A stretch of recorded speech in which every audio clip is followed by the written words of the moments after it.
Hello everyone, स्वागत है आपका रेप्लिका वर्ल्ड में। तो आज हम कुछ और क्वेश्चंस करने वाले हैं टीचिंग मेथडोलॉजी के।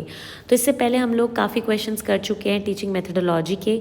तो अगर आपने वो क्वेश्चंस अभी तक नहीं देखे हैं तो वो वीडियोस भी ज़रूर देखिएगा, जिसका लिंक आपको डिस्क्रिप्शन में मिल जाएगा। तो चलिए शुरू करते हैं। तो सबसे पहले क्वेश्चंस की तरफ ध्यान देते हैं। सबसे पहले question number 1, self evaluation in art education. ये आर्ट एजुकेशन है।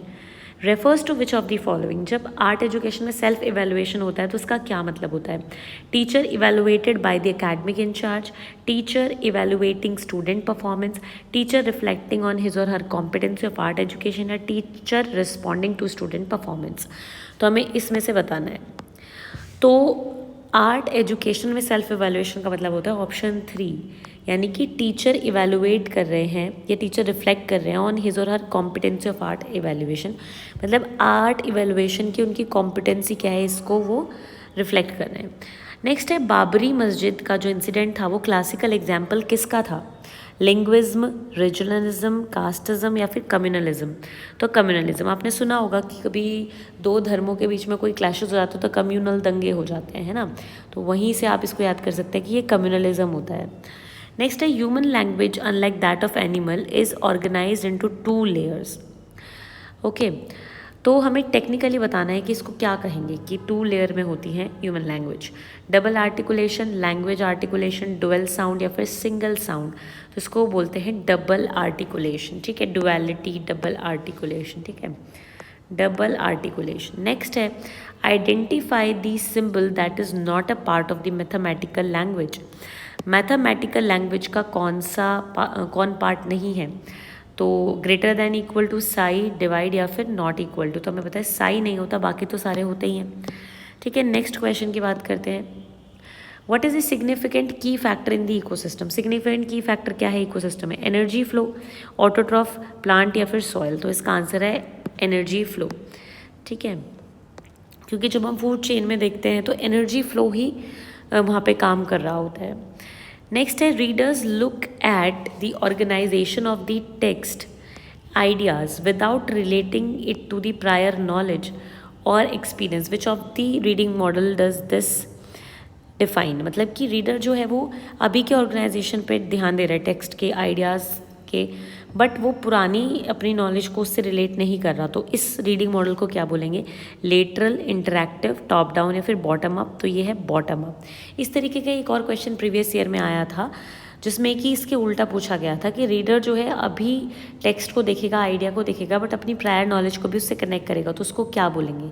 तो उसको बोलेंगे टॉप डाउन। बट यहाँ पे वो रिलेट नहीं कर रहा है प्रायर नॉलेज को, इसलिए इस रीडिंग मॉडल को बोलेंगे बॉटम अप। नेक्स्ट है when student with special education need are made to fit into the pre existing school structure is called.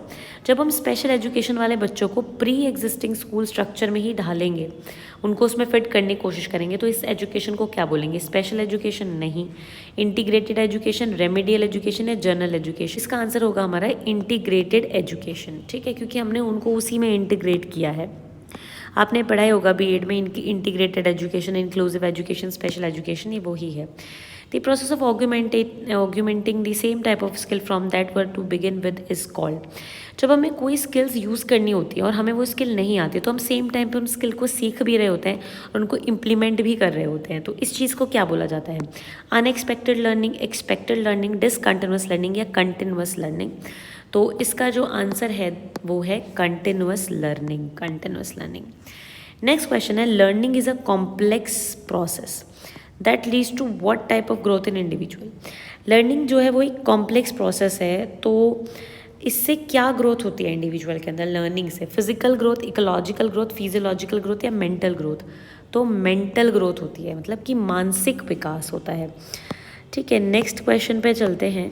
Next question है teacher prepares for the lesson with variety of resources but with no particular learner in mind. Which of the classroom does this describe?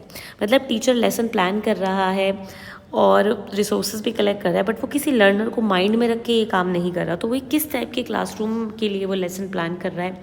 Common classroom, vocational classroom, inclusive classroom या integrated classroom? तो आप देख रहे हैं कि किसी को particularly mind में नहीं रखा हुआ, तो वो क्लासरूम कैसा होगा? कॉमन क्लासरूम, ठीक है। आगे बढ़ते हैं इसमें। Common classroom. नेक्स्ट है 81 question, which of the following land has highest regeneration capacity. तो ये तो बायो का क्वेश्चन है, इसको छोड़ देते हैं। नेक्स्ट पे चलते हैं, नेक्स्ट पेज पर। नेक्स्ट कुछ और भी क्वेश्चन हैं हमारे इसमें। तो सबसे पहले हमारा क्वेश्चन है 91, according to Herbert Spencer education should aim at complete development. Herbert Spencer के अकॉर्डिंग एजुकेशन में कंप्लीट डेवलपमेंट होना चाहिए। तो कौन सा प्रिंसिपल इस आइडियोलॉजी से अलाइन करता है? Principle of flexibility, principle of future orientation, principle of correlation या principle of including all activities. तो जैसे ही हमें पता भी लग रहा है, principle of including all activities. ठीक है, नेक्स्ट क्वेश्चन की तरफ चलते हैं। नेक्स्ट क्वेश्चन है हमारा question number 93, one of the important aim of teaching mathematics to children is to comprehend mathematical language. मतलब कि एक जो इंपॉर्टेंट एम होता है मैथमेटिक्स टीच करने का, उनमें से एक ये भी होता है कि मैथमेटिकल लैंग्वेज बच्चों को सिखाई जाए। इनमें से कौन मैथमेटिकल लैंग्वेज का पार्ट है? यहाँ पे दिया हुआ है नहीं है, बट क्वेश्चन गलत है, पूछा जाना चाहिए कौन सा है।